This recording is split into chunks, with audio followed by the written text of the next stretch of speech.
ser atractivo no tiene que ver con ser bello, tiene que ver con ser lo más seguro posible dentro de ti. Claro.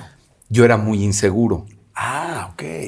Porque todo el tiempo lo que yo sentía era que me estaban hablando del dinero y que yo no tenía los tenis o los jeans Sergio Valente que eran en ese tiempo. Las playeras, ¿no? Chemis Lacoste. Y las de Acayó, unas de colores que se puso muy famoso.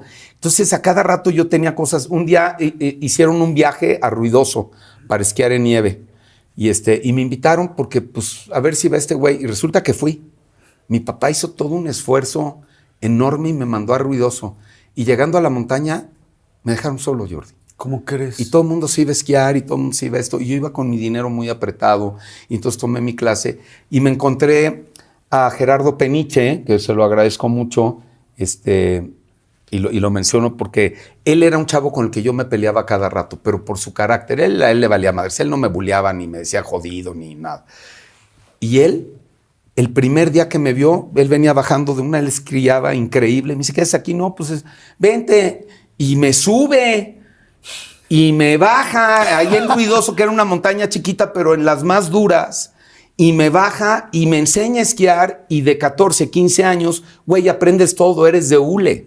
Y bajé esquiando. Y cuando están todos estos güeyes abajo, yo bajo esquiando y ya abajo brincando y haciendo jaladas, todos me ven y me dicen, ¿qué pasó? Y entonces eso tenía yo. Era muy buen deportista, me veía muy bien y entonces les ganaba en muchas cosas. Ok. Y ahí es donde yo, poco a poco con la edad, fui aprendiendo que la valía era por lo que yo sabía hacer y por lo educado que yo fuera. Mi padre siempre me decía, tú siempre es educado y trata bien a las personas. Jamás trates mal. Es que papá me hacen... Y entonces le llamaban a cada rato y yo me peleaba. ¿Por qué te peleaste? Porque me defendí. Y entonces también como buen hombre me decía... ¿Y quién le dio en la madre a quién? Yo, papá. Está bien, qué bueno que te lo chingaste. Ok, ahora evítalo. No llegues a eso. Oye, entonces fui aprendiendo eso, ¿no? Claro. Es que de alguna manera, pues eras la persona con menos recursos de un lugar rico. O sea, es como el pobre de Pero los el que ricos. más brillaba. Ajá. Y empezaste a trabajar con esa seguridad. ¿Te seguiste llevando con este cuate, con Peniche? A Gerardo después ya no lo vi, mucho tiempo después no lo vi. Sé que él se metió a las motos y todo. Pero qué chingón que en ese momento te jaló él, ¿no? Él me protegió. Él me cuidó, porque estuvimos toda una semana ahí y ya después era, vamos a cenar y entonces, pues sí, te hablaban, pero, ¡ta madre este güey! ¿Ves cómo hablaban de ti? Y mucha gente seguramente ni se acuerda de muchas cosas, claro. Porque al final no somos tan importantes. Yo me acuerdo porque a mí me dolió. Claro. Nunca pasó, por ejemplo, que todos estos tenían unas casas gigantescas y que es como, puta, ¿cómo los invito yo a mi casa? No se vayan a burlar o se vayan a enojar, los invitabas, no los invitabas. Te voy a contar esta. Se hace un rondín y entonces cuando iba con uno de los choferes me dejaban en la esquina de Miguel Ángel de Quevedo y Avenida Universidad y ahí nos recogía la señora que trabajaba en ese tiempo con la casa. Y un día no hay chofer y entonces va manejando, que si no me acuerdo quién era, uno de los hermanos mayores de esto y se para exactamente enfrente de los departamentos de universidad. Y me dice, llegamos a tu casa. Yo iba con mi hermana y le dije, no. Pero aquí vives, ¿no? Y yo, no, aquí no vivo. ¿Y dónde? Y yo me agaché, me dio mucha vergüenza dónde vivía yo. Mi hermana decía, no, si aquí vivimos. Y yo le decía, Cristina, cállate, no digas nada. Tendría yo 9, 10 años, me acuerdo perfecto. Y este chavo, pues obviamente se dio cuenta que estaba yo mintiendo y lo hice que me llevara hasta la esquina para que me regresara yo caminando.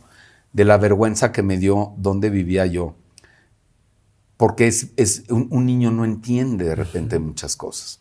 Hoy como adulto les hubiera dicho, güey, sí, y pasa, por favor. Claro. Pasa, porque esto es lo que tengo para darte con todo mi corazón y mi gusto y mi orgullo, porque te aprecio, te voy a invitar a que entres a mi casa. Wow. Pero como niño no lo entiende. Sí, como niño uno no lo entiende. No. En la adolescencia, ¿fuiste rebelde? ¿No fuiste rebelde? ¿Tuviste una época de rebeldía? Tuve una época de rebeldía muy fuerte entre los 16 y los 17 años. Yo salgo del Alexander Bain en tercero de secundaria, que de todo lo que contaba atrás del Alexander Bain y demás, me repito, ellos tampoco tenían la culpa. Claro. Era lo que sabían, era la edad que tenían. Claro. Seguramente hoy como adultos son unas personas bellísimas y que tienen una vida diferente. Espero que así sea, la mayoría, y si no, pues ni modo, claro. ¿No? Porque no todos corregimos. Claro. Y ya salgo de ahí en tercero de secundaria, pues me salen un poco porque tenía yo esta cuestión. Hubo un mes que reprobé todas las materias menos deportes, ¿no? Porque en deportes ¿Qué te decía tu papá? Era muy bueno. Pues se frustraba mucho y se enojaba, pero pero él también entendía un poco. Él era muy estricto, demasiado estricto. ¿Era de cinturonazos o algo así? Sí. ¿Qué tal? O sea, como chingados, espérame. ¿no? A ver, lo que me decías, a mí nunca me faltó nada con ellos, no hubo en exceso, siempre trataron de darme todo.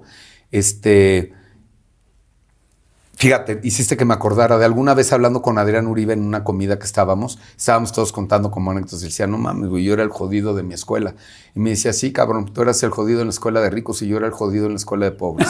¡Guau! Qué respuesta tan fuerte. Y ve a Adrián dónde está hoy. Adrián, Claro. lo admiro, lo quiero, lo Sí, respeto. yo también. Hay que admirar a la gente que trabaja y que es tenaz. Vean la entrevista que tengo con Adrián, que es preciosa aquí en el canal. Sí, no, y es un tipo buenísima. muy inteligente. Sí. Yo de alguna manera, mi papá, los sábados, por decirte algo, vivíamos en el departamento que estaba todo alfombrado. Él me levantaba a las 7 de la mañana porque él se levantaba temprano, me daba una bolsita de plástico y me decía, todo lo que no levante la aspiradora de la alfombra, levántalo, la quiero ver limpia. Papá, es sábado, me vale madres, órale. Y era muy estricto con muchas cosas, ¿no?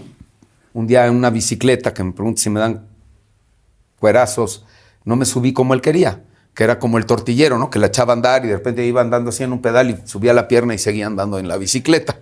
Yo no, yo paraba la bicicleta y me subía y me decía que me estaba subiendo como niña. Y cuando él me empezaba a hablar fuerte me ponía muy nervioso porque sí era un hombre de un carácter muy fuerte, que eso era lo que lo hizo a él salir adelante. Claro. ¿Aprendiste a subirte en la bicicleta caminando así como el panadero? No, porque fue tal la cueriza que me puso. Estábamos en casa de una tía, la tía Lila, y de Vicente, que era su primo, y me tuve que quedar ahí una semana y me podían yodex en las nalgas de cómo quedé ¿Sí? de morado de la cueriza que me puso. ¿Volviste a subirte una bicicleta con él Sí, o ya no? sí, después me volví a subir. Pero él era así, él me decía, una vez te enseño y te explico, la segunda te vuelvo a explicar, la tercera es pendejada, ¿no? Ese era mi papá. Ok. Pero era un señor que te abrazaba y te besaba todo el tiempo. Y después no es que te pidiera perdón, porque no te decía perdóname por pegarte, lo que me decía es, lo estoy haciendo por tu bien. Ok. ¿Ok? Sí, No te achiques. Ok. Oye, y decías que tú estuviste un año muy rebelde. ¿Qué hacías en esa rebelde? Dame ejemplos de a qué nivel llegaran de rebeldía o de desmadre. Uno es chavo, es adolescente. Entré a y una no sabes. escuela que se llamaba El CUSA, que era una escuela de corridos, que fue ya meses antes. Yo dentro de toda esta cosa de no entender, le decía a mi papá, bueno, pues si no voy a estar en Alexander Bain, mándame a un colegio militar, que es lo único que queda. Pues un colegio militar era impagable, ¿no? Y se reía y me decía, pues lo único que queda y que te acepta es esto. Y entré a una escuela que estaba ahí a 2 cuadras de donde yo vivía. Y pues me junté con la gente, jugábamos apuestas en la mañana entre rayuela y baraja y cartas y cubilete, y luego salíamos y robábamos llantas de las cajuelas de los carros para irlas a vender. Y un día me agarraron y fue la patrulla 30015. ¿Te acuerdas todavía? No se me va a olvidar jamás. Claro. Es de las lecciones más grandes de mi vida. Eso duró muy pocos meses, pero fue muy fuerte. No estaba yo en drogas y no estaba yo en nada. Ellos eran así como de, no nos volamos llantas, vente, güey, tal. Pues sí, ¡Ah! y es por dinero, vamos a ganar dinero. Y yo lo que quería era dinero. Yo venía de una escuela donde lo más importante entre todos era el dinero y a dónde se iban de viaje y qué se tenía, y yo no lo tenía. Y yo quería tener el dinero. Yo tenía un carro que mi papá, él hacía las cosas muy bien como él las sabía hacer. Y entonces él ya tenía yo un carro y el carro me lo estaba él vendiendo a mí. O sea, él no me regalaba el carro, él compraba el carro y me lo vendía. Y entonces yo trabajaba en ese tiempo también en Fotocontinuo, en Perisur. Siempre he sido muy competitivo, me volví el mejor vendedor de la tienda sobre los adultos. ¿Me entiendes? Porque además... Yo iba a revelar ahí mis fotos, Bueno, en el segundo piso. En el segundo piso, ahí. Mi papá era ¿Eras fotógrafo tú? profesional. El güerito guapo era yo. Yo era el jodido normal.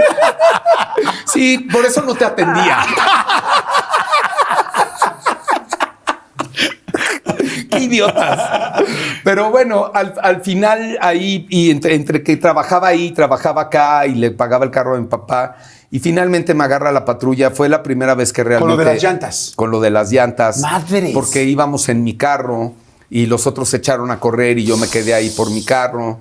Y entonces el dueño del carro me amenazó con una pistola, pero le hablaron a la patrulla y en la patrulla me metieron y el viejillo, que ese sí nunca me aprendí su nombre. Yo traía un Rolex también que me había dado mi papá, ese sí me lo había dado, porque él me hablaba también de algo que decía, los símbolos de poder son importantes. Bueno, pero también, ahora lo que entiendo es, tu papá te metía a esta escuela y todo, pero hacía todo lo posible para que estuvieras lo mejor posible. Ah, eso siempre lo hizo, que eso lo dije desde el principio. Ir al viaje, nunca exacto. me faltó Sí, nada. ir al viaje y tal, o sea, órale, mucho esfuerzo. Todo el esfuerzo del mundo, todo el esfuerzo del mundo. Y por eso digo que las cosas que él hacía, no las hacía. Él no me daba cuerazos porque era así, era su manera frustrada de quererme decir, sé mejor, y la vida golpea. Era su manera de decirme que la vida golpea, dándome él unos cuerazos, porque nunca me pegó con el puño cerrado, nunca me encerró, nunca, o sea, era la manera de educar de ese tiempo, ¿no? Como cuando tu mamá te decía, ven, mijito, ven, no te voy a pegar, y te daban el chanclazo, que es exactamente lo mismo. Pinche chancla voladora que hasta de boomerang regresa. Todos nos educamos. Oye, pero en tú ese ya tenías sentido. un Rolex. Y yo le dije al de la policía, te doy el Rolex. Y me dijo, no, total, me dijo, yo me arreglaré con tu papá o no. Me llevaron, la delegación estaba abajito de Televisa. ¿Llegó tu papá? Yo tuve la fortuna de que el viejillo, el señor, que lo digo con respeto, lo de viejillo. ¿O sea, el policía? El policía, me dijo, tú te ves bien, güerito.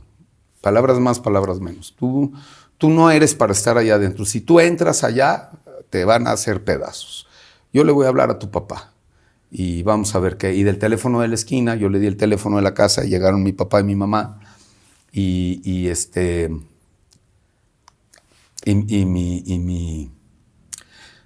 Bueno, fue la primera vez que realmente vi llorar a mi papá. Y entonces él sacó su chequera, hizo un cheque y todos los ahorros que tenían mis papás se los dieron al policía para que no me fuera yo a la cárcel, porque además se seguía de oficio. Yo te puedo decir que la única vez en mi vida que hice algo deshonesto fueron esos meses y que nunca más lo he vuelto a hacer. No cabe en mí hacerlo. Aprendí de la manera más hermosa porque al final fue por el amor de mis padres. Mi papá se puso a negociar ahí, mi mamá entró a la patrulla, estaba yo esposado y todo. Y me decía, ¿por qué lo hiciste? Y yo le decía, por dinero, mamá, ¿por qué más? ¿Pero por qué, mi amor? ¿Por qué por dinero? O sea, al final no te falta nada. Y yo le decía, mamá, me falta todo por dinero. Es una estupidez de estar en esos dos mundos, porque al final, con todo el amor de darme lo mejor porque lo hicieron, ellos tampoco tenían la preparación para darme esa educación. Y eso es lo fuerte, porque no los culpo de nada, al contrario, los abrazo. ¿Tú crees que yo no me iba a hacer cargo después de mis papás? Claro, por supuesto. Y es por agradecimiento y es por todas las cosas, pero estamos mal educados. Y ya después de ahí llegamos a la casa y no me dio de cuerazos. ¿No te dijo nada? No me gritó, no nada. Llegamos al departamento en Avenida Universidad y me abrazó y yo empecé a llorar y le dije, papá, perdóname, ¿no? Ahora sí que no sé qué. Me dijo, yo no sé de qué hablas. Yo no me acuerdo. Wow. Y pues, bueno, espérame tanto.